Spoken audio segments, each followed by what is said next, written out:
Hello, my name's Nikki, for those who don't know. This is gonna be my first long form video to this channel. I've uploaded in the past, but I've deleted it because I didn't like it. But anyways, today's video is about my breast reduction. I just felt like I wanted to get on here and provide a little bit of information about my experience with my breast reduction surgery. I just feel like there's a lot of information that I have to give, especially for my girls out there who struggle with having a bigger chest and don't really know how to go about, you know, setting up an appointment to get their surgery done. So if you see me looking down, it's because I have notes. So yeah, let's get into it. All right, so why did I get my breast reduction done? So for years, ever since I could remember, I developed really early as a child, and from there, like, I feel like my chest kept getting bigger and bigger and bigger until I hit like around like my mid-teens, like maybe 15, 16, and I just kind of had the same size chest since then. So basically, fast forward to September, October 2022.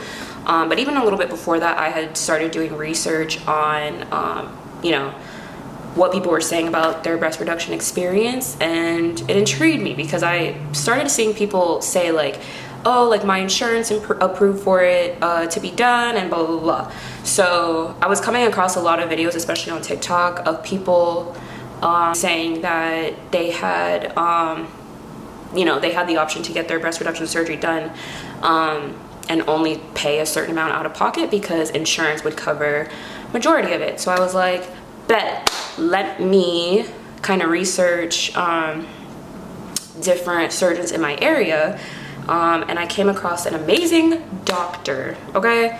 She listened to my needs, she asked me all the right questions. So before I get to that, when I had set my appointment up for my consultation, I called the surgeon's office and I was like, hey, I just wanted to get in and kind of ask questions about, you know, the process of the breast reduction and blah, blah, blah, whatever. So next thing I know, they scheduled my appointment and I was able to get in probably the week after that, I believe. So when I went in, that's when she asked me all the questions. She went through how the process of the breast reduction surgery would go from pre-op to during to post-op, to even like a year out, like how my healing process would go. So when we went, she asked me questions about, you know, how I was feeling as far as like my back, or how I was feeling if I had like rashes, like where my, you know, under my breast area, stuff like that. Just things to signify that like the weight of my breasts were affecting me. So once we had like our sit down, I want to say it probably took 45 minutes. She took before pictures as well, and from there they took my insurance card. She gave me a packet as well with like a lot of information about like the meds that I would potentially be on, the downtime, like what I could and couldn't do with, you know, surgery and everything. And then I believe after the consultation, like once I walked out of the room, it was either before I went in the consultation or after, but either way, they took my insurance and ran it just to make sure, or just to see like, you know, what it would cover. Or no, they didn't run it yet. I'm sorry, guys. They took my insurance and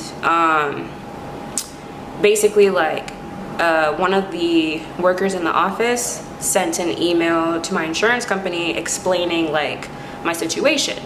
So with this, basically this determines if your situation is medically necessary, or if it's cosmetic.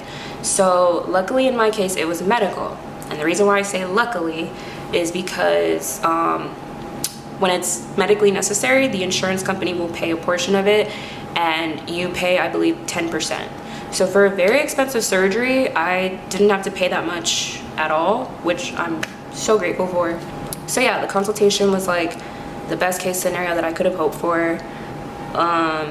So yeah, so from there, obviously like at that point in time, I didn't know that it was going to be medically necessary, or I didn't know what the insurance company was going to say. I believe I waited about 2 to 3 weeks before I heard anything back. But at that consultation, just in case the insurance company says, yes, we can cover it, they do set your appointment ahead of time just so they can get you in. So yeah, that made everything super easy. Now, let me make sure I didn't miss anything. Okay, so fast forward to my pre-op appointment. I believe I did this couple days before my surgery was supposed to be done. But basically what happens in the pre-op surgery is you ask all the questions that you need to about like what the process of the surgery will be like, and they provide you with like antibacterial body wash in order to use 2 days prior to your surgery. So just an antibacterial thing to like make sure your skin is clean and ready to go by the time your surgery date comes. That's pretty much, yeah, there's not much to say about the pre-op appointment. Pretty straightforward. But then during my surgery, right, or like the day of my surgery, the process was basically that I was supposed to go in the morning. This was set to be a 3 to 3.5 hour surgery. So yeah, that was fun. But yeah, I was pretty nervous going into this day. So they did medicate your girl like really well. Like I'm talking about, they gave me anti-anxiety meds, they gave me muscle relaxers, they gave me like pain meds, so that, you know, whatever, on top of like the anesthesia. And basically, for anyone that wants to know, because I know I wanted to know this, they don't, so what they do is like they intubate you. So they put a tube down your throat so that you can breathe and monitor like your heart rate and everything while you're in surgery. But the good thing is you don't feel it, like you don't feel like anything was even there when you wake up. So yeah. Another thing to keep in mind is that they'll keep you in the surgery post-op room for like maybe an hour or so after your surgery, and then they'll discharge you the same day if you don't show any like signs of complication.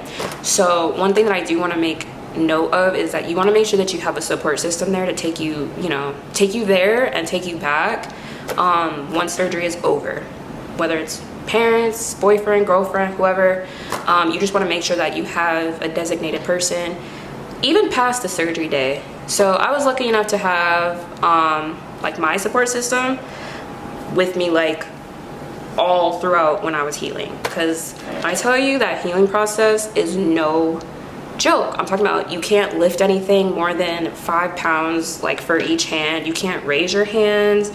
Yeah, you really can't do a thing. But because I didn't know like how debilitated I would be after my surgery, I did, for all my black women out there and black girls, make sure you put your hair in a protective style, whether it's mini twists, braids, whatever, and something short and manageable, because you will not be able to do your hair for that entire time that you're healing. I want to say that I was able to do certain things and lift my arms a little bit higher probably after a couple weeks maybe. But yeah, it felt like forever, even though like for the most part my healing process was fairly smooth. I was in a lot of pain, y'all. Like I was in a lot of pain, and I had to be on antibiotics as well to prevent infection and really heavy pain meds. I took the pain meds like once because I did not like how they made me feel.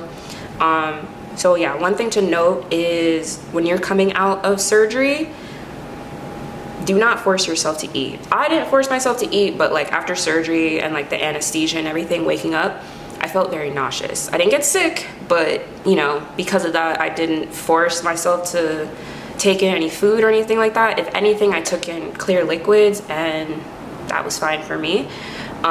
So for a couple days after surgery, you're still gonna be pretty out of it. And honestly, I didn't really start to feel like myself again entirely until maybe about 3-4 months, maybe like my 3-month follow-up. I was still pretty numb, like in the incision areas, but yeah, overall I would say it was a pretty easy, not easy, but it was a pretty smooth experience because I had really good doctors in my circle. I had a really good support system. But yeah, I feel like in some places I'm still like slightly numb because the nerves are still trying to come back together.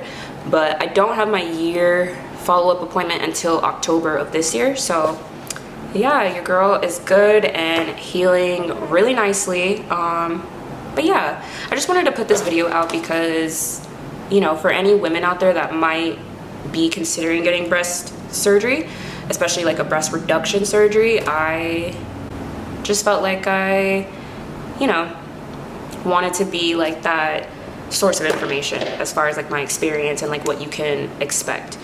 But yeah, if you guys have any questions at all about my breast reduction surgery, please leave them in the comments and I will do my best to get back to you. But yeah, thanks for watching.